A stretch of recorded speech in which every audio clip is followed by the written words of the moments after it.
Y bueno, ahora, yo quiero preguntarte, ¿qué podemos hacer?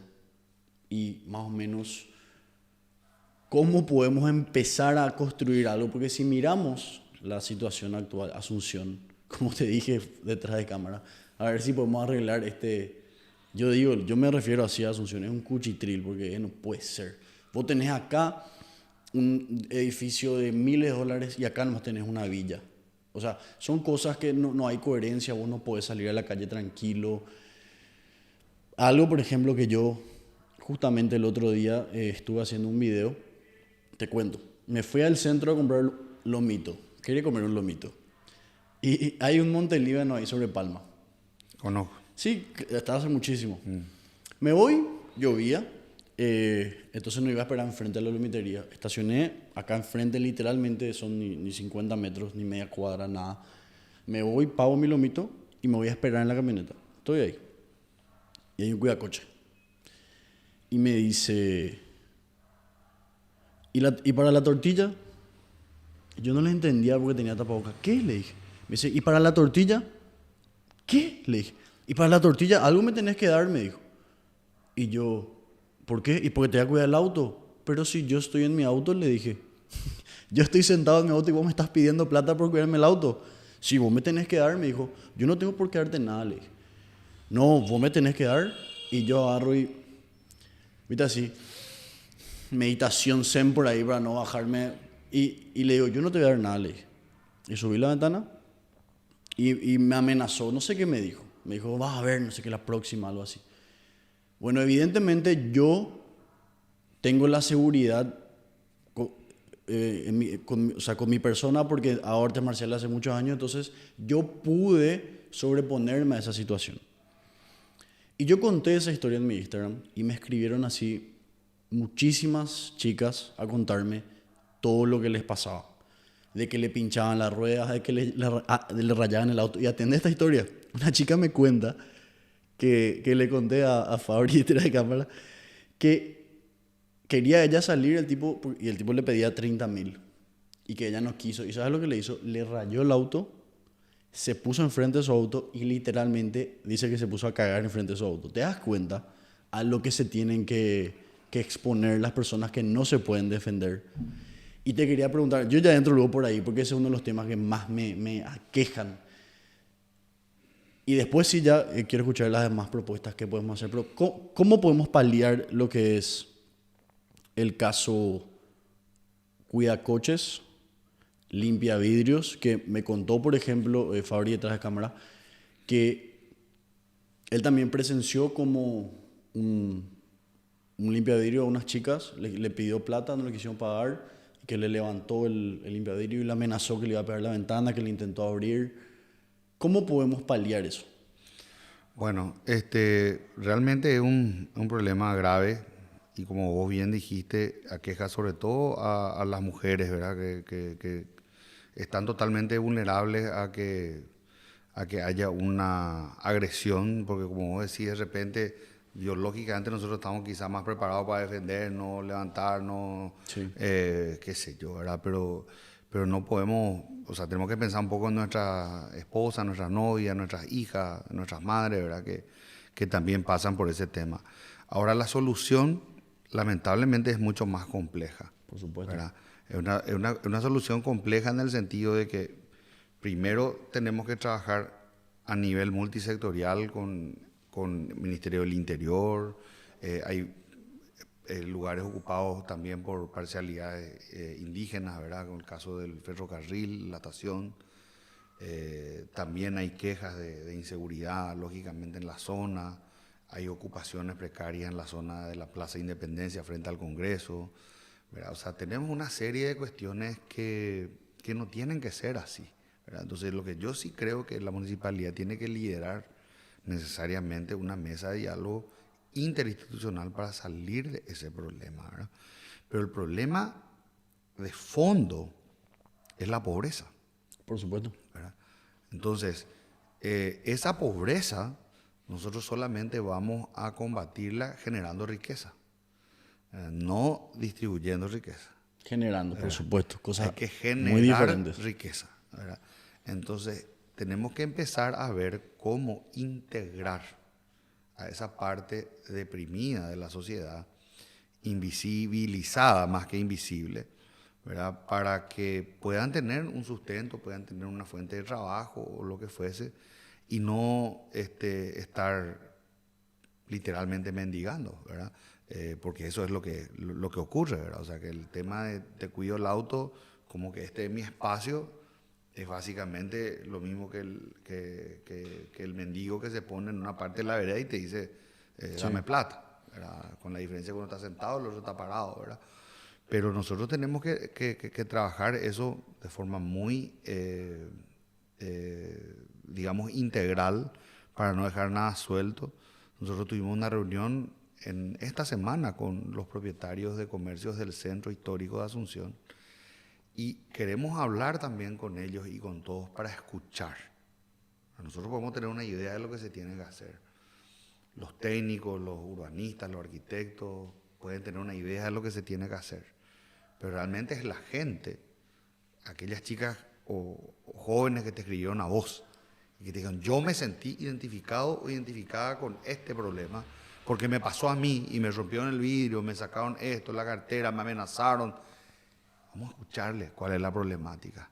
Y esa problemática tenemos que llevar y encontrarle una salida mucho más allá de lo que nosotros simplemente creamos que se tiene que hacer, ¿verdad? Eso tiene que ser algo integral con el afectado, con las personas que están sufriendo ese tipo de cosas. ¿Sabes por qué de repente a mí me gusta problematizar las situaciones?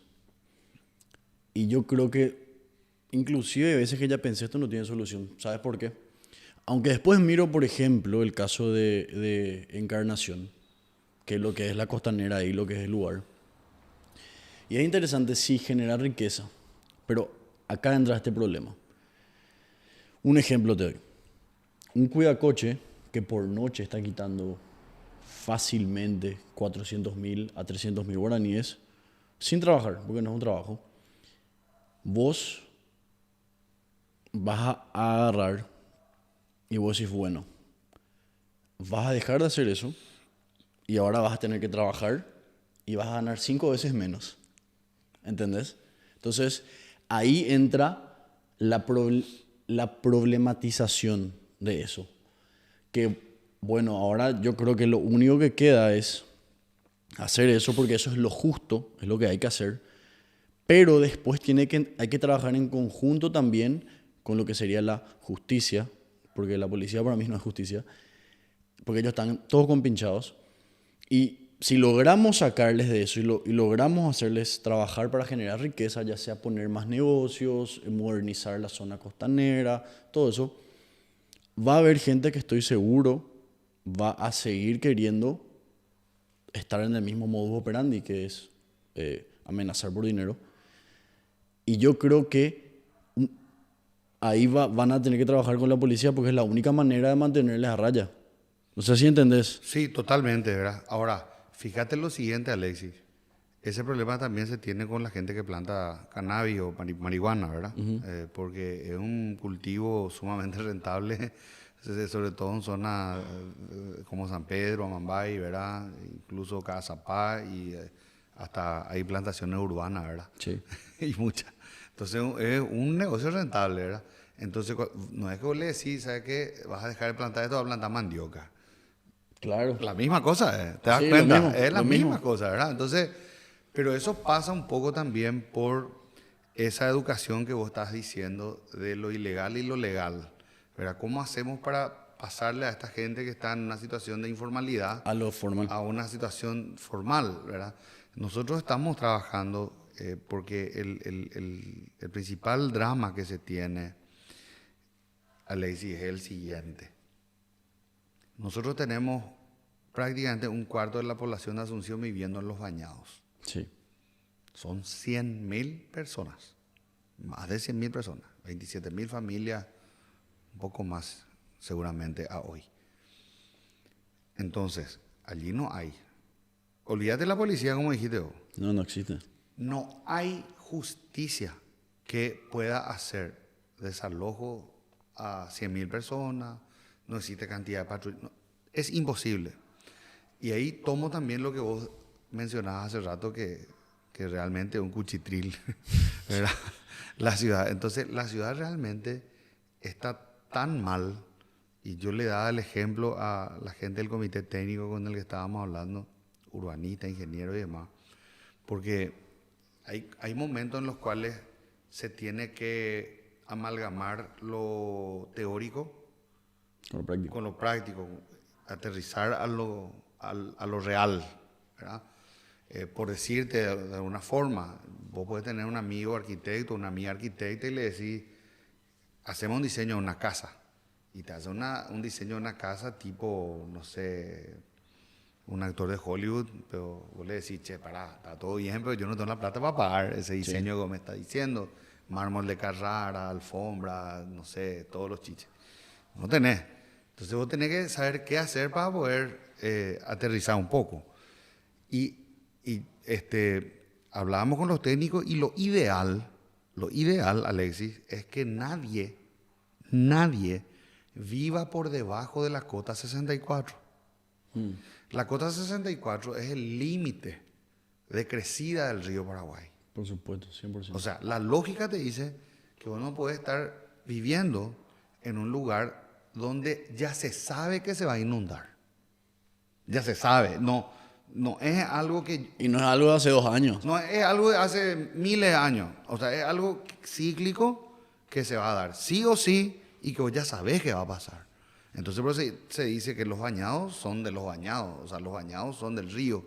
No es de la gente, es del río. Ahora bien, ¿cómo hacemos en esta situación? Porque esta es una ciudad con una bomba atómica, ¿verdad? No, O sea, y como dijo Leti también, es como escarbar entre cadáveres, porque, o sea, tomar la claro, posta ahora de intentar ahí, arreglar la Asunción. sumándolo de la bomba atómica con lo que dijo Leti, Sí. ¿verdad? Todo mezclado.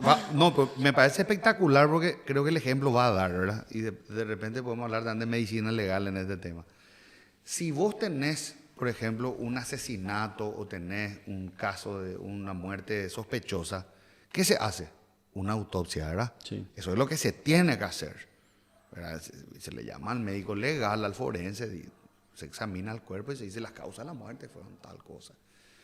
Y se procede después a hacer la ceremonia de sepultura, todo completo como es normalmente.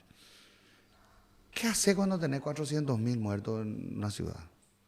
No vas a poder hacer Autopsia de todo. autopsia de todo. No, menos va a poder hacer una ceremonia ni nada, no va a poder. Lamentablemente va a tener que a la mayoría incluso enterrarla sin identificarla. Sí. Correcto, ¿verdad? Porque si no va a tener un problema sanitario pasado mañana. Peor, y va a ser peor para todos. Entonces nosotros tenemos que imaginarnos que Asunción está en esa situación. Entonces, pensar en una acupuntura arquitectónica tipo, vamos a hacer París o Londres, No. no, olvidémonos. O sea, seamos realistas, 100.000 personas no vamos a sacarlas de así, nomás, ¿verdad? ¿Qué podemos hacer? ¿Hay técnicas hoy para poder mejorar la situación en la que vive esta gente? Hay. Está la técnica del refulado hidráulico, donde sin mudarles de lugar, se puede elevar el nivel del terreno, ¿verdad? Con este refulado hidráulico se lotea y se les vende los terrenos, porque hoy están en una forma precaria. Sí.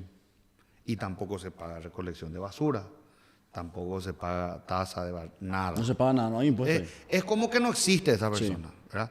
En cambio, si nosotros ya sabemos que está ahí, ¿por qué no hacemos una medida para que estas personas puedan pasar a tener una vida más digna, ¿verdad? Sí. Y les titulamos, les entregamos el título, le vendemos a 20 o 30 años también, no importa. Pero ya sabemos, acá vive Juan Pérez, en número de cuenta corriente catastral, número tanto. Y acá se le puede dejar la factura de la luz, del agua y genera un impuesto inmobiliario y una tasa de barrido y de recolección de basura. Es un ciudadano más. De lo contrario, tenemos problemas ambientales, porque la basura se tira en los arroyos, se contamina. Hoy estaban pasando en el grupo justamente del equipo técnico fotos de bañistas hace 40 o 50 años en los arroyos en la zona de Trinidad, imagínate vos. Yo cuando era chico recuerdo que llegué a bañarme en aguas del arroyo Ferreira. Imposible, Hoy, ¿verdad? Pero ¿sabes lo que hoy pasa? ni en pedo, güey. Sí, pero ¿sabes lo que Salí pasa? no sé, con escama, ¿verdad? ¿Sabes lo que pasa, Edu? Es que les conviene, al status quo le conviene que ellos sigan así. Porque después dame un 50.000 por el voto. ¿Entendés? Ese es. Eso nomás es. Así mismo, Alexis, le diste en la tecla. Es que, Le diste en la tecla, Alexis, es así. Y te sumo algo más. Agarrá y calcula cuántos millones de dólares hemos pagado en asistencialismo en estos 40 años, por decirlo así. ¿Cuántos millones de dólares hemos pagado en asistencialismo durante este periodo? ¿Cuántos millones hemos gastado en reparación de plazas, de parques, de áreas verdes? ¿Cuántos millones hemos perdido en ocupación de terrenos fiscales? O sea, si nosotros nos ponemos a analizar la problemática de una manera económica, nos vamos a dar cuenta que hace rato hubiese sido 1000 veces más conveniente que asinceremos las cosas, que activemos eso desde el punto de vista contable como un activo, que eso nos vayan pagando los que viven en esos lugares a 20 años o 30 años, que sea una cuenta a cobrar para la municipalidad en vez de que genere un gasto. O sea, yo creo que hay mecanismos y herramientas cuando existe voluntad política. Tenemos que agarrar, sentarnos, ver con los técnicos, con la gente que maneja catastro, con la gente que está en registros públicos, con la gente que maneja temas municipales, con los urbanistas, ingenieros, arquitectos y sobre todo, con la gente de los bañados, porque yo te juro, Alexis, yo recorrí el bañado norte, el bañado sur, la Chacarita Baja, nadie está en desacuerdo de pagar. sí, eso primero me sorprende. Yo no Te esperaba. juro por Dios, Alexis. La gente me dice, nosotros queremos pagar, no tenemos problema. Y si vos le das las condiciones para que ellos vivan ahí, no van a tener ya la necesidad de ir a otro lugar. Esa movilidad, ¿verdad? Vos le vas a crear un micro clima, por decirlo así, un barrio nuevo donde ellos van a poder desarrollarse y el día de mañana tener sus negocios, sus comercios, despensa, carnicería, su propio supermercado. Pero aparte de eso, también toda esa plata que hablaste del asistencialismo, esa es una plata YU. Claro que es un plata YU. Bueno, es muy importante la pregunta porque realmente es el peor temor que se tiene. Sí. ¿Verdad? Ahora, hay dos modelos de trabajar socialmente con la gente, ¿verdad? Que están los bañados. Una es trasladándolos y otra es manteniéndolos en su lugar. ¿Ok? Yo creo que el único lugar donde sí o sí se tiene que hacer una reubicación es en la Chacarita Baja, parte de la Chacarita Baja y los bajos del Cabildo. Ahí sí o sí tiene que haber reubicación. ¿Por qué? Porque eso tiene que formar parte de la extensión del centro Sí. hasta la costanera y también de un parque lineal como se tiene previsto. Ahí no puede haber discusión. Ahora, en los demás lugares, tanto Bañado Norte como Bañado Sur, no hay necesidad de hacer reubicación. Ellos van a estar en el mismo lugar donde están, solo que se va a elevar el terreno. ¿Verdad? Entonces allí cambia la cuestión, son cosas diferentes, ¿verdad? Yo creo que dentro de todo, estuve varias veces en el barrio de San Francisco, la última vez hace unas 2 o 3 semanas.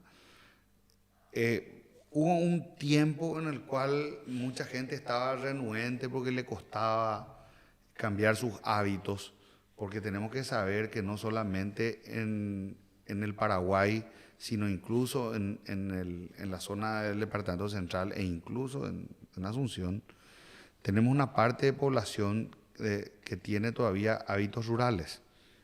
¿Cuáles son esos hábitos rurales? Gallina, chancho, etcétera, ¿verdad? Entonces, no es que vos así nomás le cambias a alguien que tenía un corral con esto y aquello a un departamento. ¿Me entendés? O sea, eso también se tiene que trabajar muy bien, porque de lo contrario complica, ¿verdad? Hay ahora nuevos modelos de complejos habitacionales que incluyen tecnología, sustentabilidad, energía, recolección, todo ese tipo de cosas, de manera a que eso pueda tener un retorno rápido, ¿verdad? Ahora, no existe ningún plan que funcione a la perfección, jamás. Y te doy un ejemplo, uno de los primeros intentos por reubicar a la gente de la Chacarita en zonas altas se dio durante el gobierno municipal del ingeniero Pedro Bruno Guyari. Pedro Bruno Guyari fue el que creó las proyectadas. Por eso es que nosotros desde Rodríguez de Francia para arriba tenemos primera proyectada, segunda, tercera, cuarta, quinta, que es el corazón de Barrio Obrero, y después continúa sexta, séptima, octava, esa es una zona alta que se decidió poblar con gente de la zona baja de la Chacarita entonces. Y fue una solución interesante en su momento. Se llamó Barrio Obrero porque justamente las personas que habitaban anteriormente la Chacarita eran principalmente obreros, que fueron a parar en unas casas en una ubicación mejor, y por eso el que recorre la zona de la avenida Estados Unidos de 21 proyectada y demás, ve avenidas muy amplias, ¿verdad? Muy amplias, con paseos centrales gigantescos y demás, porque formó parte de esa planificación urbana de Pedro Bruno Guyari, hermano de José P. Guyari. Entonces, en ese entonces se solucionó el problema, pero no al 100%, porque hubo nueva gente que se instaló nuevamente en la Chacarita, ¿verdad? Pero, o sea, la gente que salió vino otra vez. Otra gente, la gente que fue se quedó. Uno que otro habrá regresado. La mayoría se quedó en Barrio Obrero, pero uno que otro regresó. Entonces nosotros tenemos que saber que si se hace una reubicación, lo que tenemos que tener en cuenta es que no se tienen que dejar espacios vacíos para que alguien haga una ocupación precaria, ¿verdad? O sea, eso ya tiene que... O sea, vos le reubicás y algo tenés que hacer ahí. Tenés que colocar una plaza. Pero te soy sincero, yo creo que si puedes poner biblioteca también igual se van a poner ahí porque no, donde es sea. que fíjate, Alexi, hay una cuestión. Vos te vas a Buenos Aires, estamos hablando de una, como le llamaban la ciudad de luz de América del Sur, la comparaban con París a Buenos Aires. Y vos te vas y alrededor de Buenos Aires está lleno de Villa Miseria. Sí. Lleno de Villa Miseria. Impresionante. Hablemos de las capitales de Brasil, que es la octava o novena economía del mundo, y que tiene sus principales urbes, São Paulo, Río de Janeiro, Belo Horizonte, Porto Alegre, Curitiba. No hay una sola que esté exenta de villas miseria o favelas. Sí. ¿Verdad? Vos te vas a Santiago de Chile, que es el ejemplo económico de América del Sur, y desde La Pintana y demás encontrar una serie de villas miserias. Ahí sobre el río Po hay partes donde realmente es increíble, ¿verdad? Entonces tenemos que tener en cuenta que no se puede pretender solucionar todo de la noche a la mañana. Sí, yo creo que 5 años no es algo. Es difícil. Aparte el presupuesto que se tiene en la municipalidad es muy exiguo como para resolver todos estos problemas. Ahí Problemas de vivienda y demás, es imposible.